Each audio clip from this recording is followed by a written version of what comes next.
October 1st, the protection of the Most Holy Theotokos. From time immemorial, the Church has celebrated the Most Holy Theotokos as the patroness and protectress of the Christian people, who by her intercessory prayers implores God's mercy for us sinners. The help of the Most Holy Mother of God has been clearly shown numerous times to individuals and to nations, in peace and in war, in monastic deserts, and in densely populated cities. The event that the Church commemorates and celebrates today confirms the Theotokos' consistent protection of Christian people. On October 1st, 911, during the reign of Emperor Leo the Wise, there was an all-night vigil in the Blachernay Church of the Mother of God in Constantinople. The church was full of people. St. Andrew the Fool for Christ was standing in the rear of the church with his disciple Epiphanius. At 4 o'clock in the morning, the Most Holy Theotokos appeared above the people, holding her amaphorion outstretched as a protective covering for the faithful. She was clothed in gold-encrusted purple and shone with an ineffable radiance. Surrounded by apostles, saints, martyrs, and virgins, St. Andrew said to Blessed Epiphanius, "Do you see, brother, the Queen and Lady of all praying for the whole world?" Epiphanius replied, "I see, Father, and am struck with amazement." The Feast of the Protection was instituted to commemorate this event, and to remind us that we can prayerfully receive the unceasing protection of the Most Holy Theotokos in any time of difficulty. The Holy Apostle Ananias. Ananias was one of the 70 apostles. He was bishop in Damascus. In accordance with God's revelation, Acts chapter 9 verses 10 through 17, he baptized Saul, the apostle Paul. Because of his courageous preaching of the gospel, he was stoned to death in the town of Eleutheropolis. His holy relics were taken to Damascus and later to Constantinople. The Venerable Romanus, the Melodist. Romanus was born in the Syrian town of Emesa. He was, at first, a sexton in Beirut, and later served in the cathedral church in Constantinople in the time of Patriarch Euthemius, 490 to 504. Romanus was not well educated and was untrained in chanting, for which he was ridiculed by some of the more educated clergy. Saint Romanus tearfully prayed to the Most Holy Theotokos, and she appeared to him in a dream, gave him a scroll, and told him to swallow it. The following day was the feast of the Nativity. Romanus took his place as a chanter at the ambo, and with an angelic voice sang the hymn, "Today the Virgin." All were amazed at both the content of this hymn and at the magnificent singing of the chanter. Having received the poetic gift from the Theotokos, Romanus composed over 1,000 cantacia. Romanus entered into rest as a deacon of the great church, Hagia Sophia, in Constantinople. He joined the angelic choirs in the year 510. The Venerable John KOUKOUZELIS. John was a Slav from Dyrrachium. As a young man, he was taken to the school of music in Constantinople, where he became the favorite singer at the imperial court. Fearing the flattery and praise of men, John fled to the holy mountain and presented himself at the great Lavra as a simple shepherd. He lived an exceptional life of asceticism. The Most Holy Theotokos appeared to him on 2 occasions. He reposed in the 12th century. The Venerable Gregory. Gregory was a monk of the great Lavra on Mount Athos in the 14th century. Hymn of Praise. The Venerable Romanus the Melodist.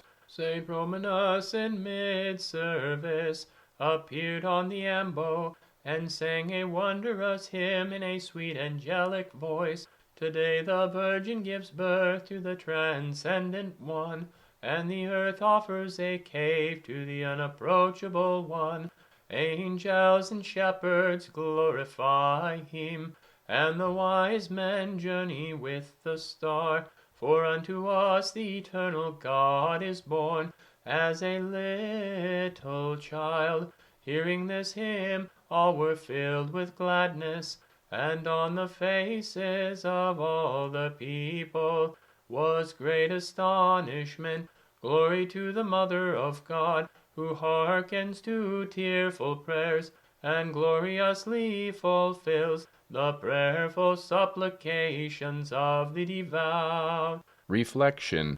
The most holy Theotokos has often appeared to holy men in need, sometimes to encourage them in asceticism, or to heal them from sickness, or to reveal a certain mystery to them. Two similar, wonderful events took place in the great Lavra on the holy mountain. In Great Lent, during the chanting of the great akathist, St. John KOUKOUZELIS was tired and sat down, facing the icon of the Theotokos. He sat, he fell asleep. Just then, the Holy Most Pure One appeared to him in heavenly light and said, "Rejoice, O John, chant and do not stop chanting, and for this I will not abandon you." With this she placed a gold coin in John's hand. When he awoke from sleep, the gold coin was still in his hand. After this, many wonderful miracles were worked from the icon of the Theotokos, as well as from the gold coin. The second incident involved St. Gregory the monk, who, like John KOUKOUZELIS, was a church cantor. Patriarch Callistos had established that in the liturgy of St. Basil the Great, "All creation rejoices in thee," be sung in place of "It is truly meet." His successor, Patriarch Philotheus, rescinded this, reinstating "It is truly meet" because of its brevity. But then, on the eve of the Theophany, and in the presence of Patriarch Gregory of Alexandria, St. Gregory sang "All creation rejoices in thee" instead. Immediately after this, the Most Pure One appeared to him, and as she had done to John KOUKOUZELIS, placed a gold coin in his hand. She said, "I am very grateful for your singing in my honor." Because of this, it was instituted that all liturgies of St. Basil would thereafter include "All creation rejoices in thee." Contemplation. Contemplate the injustice of King Ahaz and God's punishments of him. 2 Chronicles chapter 28. How throughout his life Ahaz did that which was evil before the Lord. How he set up idols in every corner of Jerusalem and throughout the entire land, and worshipped them. How he waged many wars and was defeated in them all. His land was laid waste, 100,000 of his people were slain, and just as many were taken into bondage.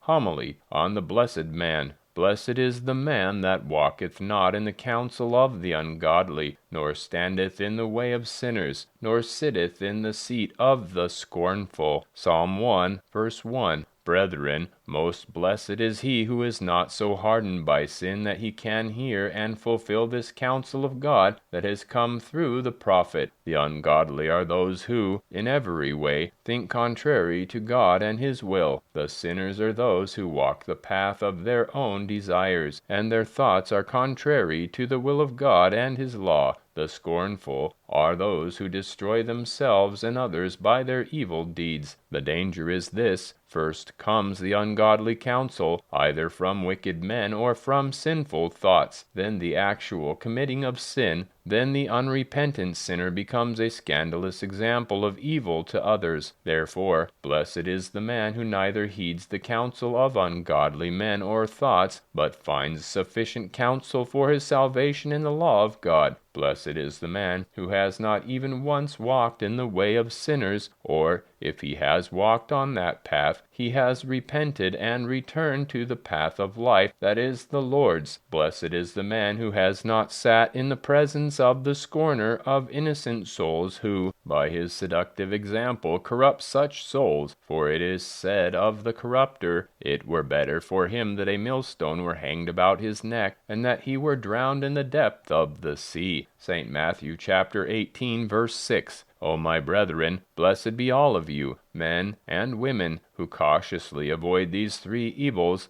ungodly thoughts and counsels, sinful deeds, and the corrupting of others. These three evils are like one poisonous serpent that grows from a small snake into a giant serpent. O blessed Lord, our Creator, help us by thy power and thy goodness, that we may be saved from the cruel serpent that thou, O Lord Christ, didst defeat by the weapon of thine invincible and honorable cross. Help us to hearken only to thy counsel, that we may walk only on thy path, and shine by thine example. To you be glory and thanks always. Amen.